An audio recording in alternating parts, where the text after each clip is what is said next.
Hello everyone, नमस्ते and welcome to my channel. आज हम बनाएंगे सिल्की एंड क्रीमी टेक्सचर वाली पनीर कोरमा। बहुत ही इजी रेसिपी है, फटाफट से बन जाती है।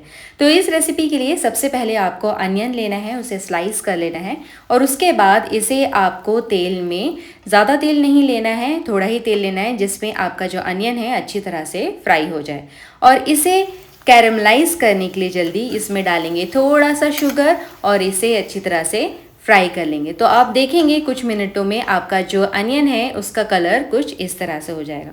तो जब आपका अनियन इस तरह से डीप ब्राउन कलर का हो जाए तब तक आपको फ्राई करना है और सारे अनियन निकाल करके आपको साइड में रख लेना है। अभी सेम ऑयल में हम पनीर को भी शैलो फ्राई कर लेंगे।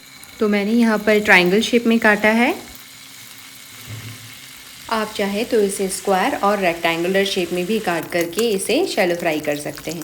कुछ टाइम के बाद दोनों साइड्स को आप पलट करके हल्का ब्राउन होते तक इसे आप शैलो फ्राई कर लीजिए और इसे निकाल करके भूलिएगा मत, इसे आपको पानी में डालना है। यहाँ पर मैंने पानी लिया है और उसके बाद उसमें आपको सारा का सारा फ्राइड पनीर को डिप कर देना है ताकि इसका सॉफ्टनेस जो है वो बरकरार रहे।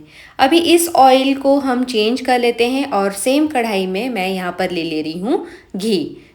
घी जब गर्म हो जाए उसके बाद इसमें आप डालेंगे बड़ी इलायची, हरी इलायची, दालचीनी, लौंग और ginger garlic paste. Ginger garlic paste डालने के बाद यहाँ पर मैं ऐड कर रही हूँ टोमेटो पेस्ट। यहाँ पर फ्रेश टोमेटो को मैंने अच्छी तरह से इसे ग्राइंड कर लिया है और उसका पेस्ट यहाँ पर डाल करके इसे अच्छी तरह से मिक्स करते हुए हमें इसे पकाना है। तो जब तक कि आपका टमाटर यहाँ पर पक रहा है हम रेडी कर लेते हैं कोरमा ग्रेवी।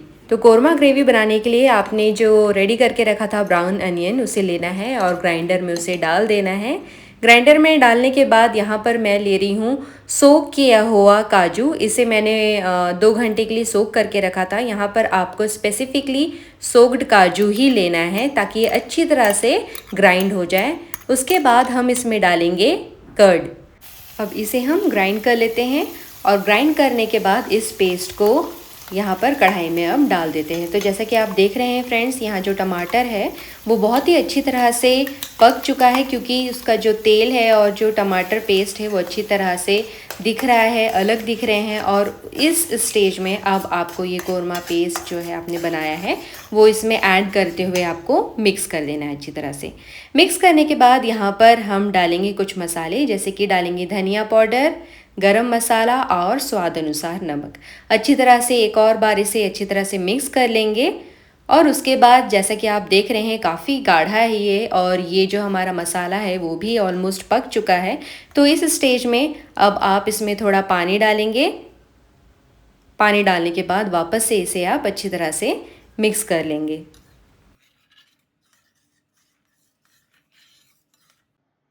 तो यहाँ इस स्टेज में एक बॉईल आने के बाद इसमें आप ऐड कर दीजिए कसूरी मेथी और कसूरी मेथी डालने के बाद यहाँ पर आपको डाल देना है पनीर पूरा का पूरा पानी समेत। तो यहाँ पर डाल दीजिए और उसके बाद इसे मिक्स करते हुए ढक करके इसे थोड़ी देर आप पकने दीजिए। इससे क्या होगा कि अंदर जो पनीर है वो भी ग्रेवी के टेस्ट को सोक कर लेगा और आपका पनीर भी बहुत ही लाजवाब बन करके तैयार होगा। तो कुछ देर में आप ढक्कन हटा के देखेंगे कि आपका जो पनीर है, पनीर कोरमा है, वो बन करके तैयार है और इसका कंसिस्टेंसी भी बहुत परफेक्ट है और आप इसे सर्व कर सकते हैं नान, रोटी, चपाती किसी के भी साथ। सो फ्रेंड्स, उम्मीद करती हूँ आपको ये इजी से रेसिपी ज़रूर पसंद आएगी और आप भी इसे घर में ज़रूर ट्राई करेंगे।